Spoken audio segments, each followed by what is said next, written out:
All right, here's another Candy Cane cold start.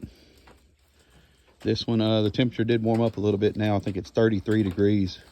We've had single digits, but I was working the last 4 days, so I wasn't able to get out here and try a single digit cold start. It's going to drop back down tonight, so we may try one tomorrow, but let's see. She's got snow on her, and it's been, I don't know, 7-8 days since I started the truck, so maybe even longer. And it ain't got much gas left in it, but we're going to try to do a cold start.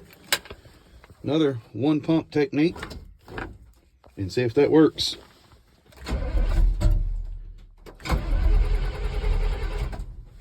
Maybe it's going to be a 2 pump day, or 3.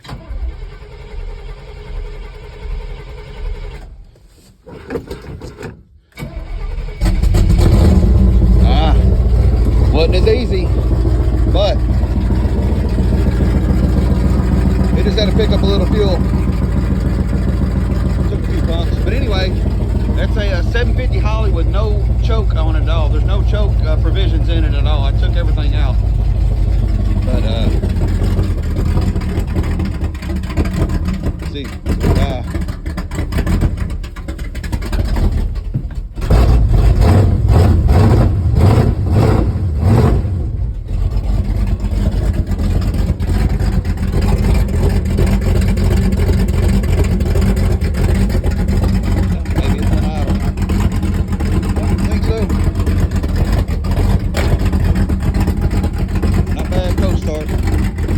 it didn't fire right up like when it was 40 degrees, but still it's 33 degrees and no choke. And that carburetor works so good on this truck.